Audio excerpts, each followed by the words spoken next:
एक बार की बात है, बीरबल दरबार में मौजूद नहीं थे। इसी बात का फायदा उठाकर कुछ मंत्रीगण बीरबल के खिलाफ महाराज के कान भरने लगे। उनमें से एक कहने लगा, महाराज आप केवल बीरबल को ही हर जिम्मेदारी देते हैं और हर काम में उन्हीं की सलाह ली जाती है। इसका मतलब यह है कि आप हमें अयोग्य समझते हैं, मगर ऐसा नहीं है। हम भी बीरबल जितने ही योग्य हैं।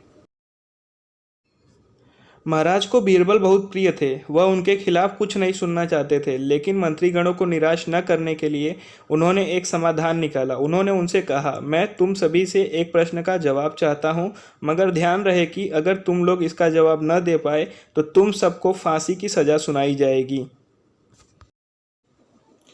दरबारियों ने झिझक कर महाराज से कहा, ठीक है महाराज, हमें आपकी ये शर्त मंजूर है, लेकिन पहले आप प्रश्न तो पूछिए।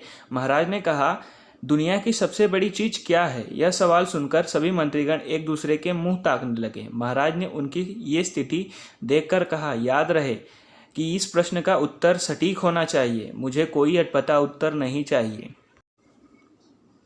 महल से बाहर निकलकर सभी मंत्रीगण इस प्रश्न का उत्तर ढूंढने लगे। पहले ने कहा कि दुनिया की सबसे बड़ी चीज़ भगवान है, तो दूसरा कहने लगा कि दुनिया की सबसे बड़ी चीज़ भूख है।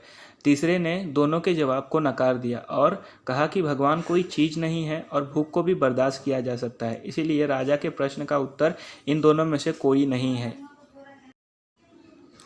धीरे धीरे समय बीतता गया और मोहलत के लिए मिले सभी दिन भी गुजर गए। फिर भी राजा द्वारा पूछे गए प्रश्न का जवाब न मिलने पर सभी मंत्रीगणों को अपनी जान की फिक्र सताने लगी। कोई अन्य उपाय न मिलने पर वो सभी बीरबल के पास पहुंचे और उन्हें अपनी पूरी कहानी सुनाई। बीरबल पहले से ही इस बात से परिचित थे। उन्होंने उनसे कहा, मैं तुम्हारी जान बचा सकता हूँ, लेकिन तुम्हें वैसा ही करना होगा जैसा मैं कहूँ। सभी बीरबल की बात पर राजी हो गए। अगले ही दिन बीरबल ने एक पालकी का इंतजाम करवाया। उन्होंने दो मंत्रीगणों को पालकी उठाने का काम दिया और तीसरे से अपना हुक्का पकड़वाया और चौथे से अपने जूते उठवाए। वह स्वयं पालकी में बैठ गए। फिर उन सभी को राजमहल की ओर चलने का इशारा किया।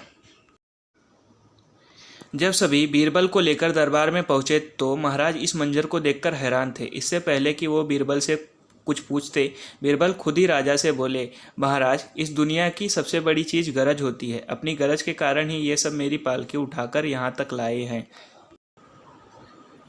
यह सुन महाराज मुस्कुराए बिना रह न सके और सभी मंत्रीगण शर्म के मारे सिर झुकाए खड़े रहे। इस कहानी से हमें यह सीख मिलती है कि हमें कभी किसी की योग्यता से जलना नहीं चाहिए, बल्कि उससे सीख लेकर खुद को भी बेहतर बनाने की कोशिश करना चाहिए।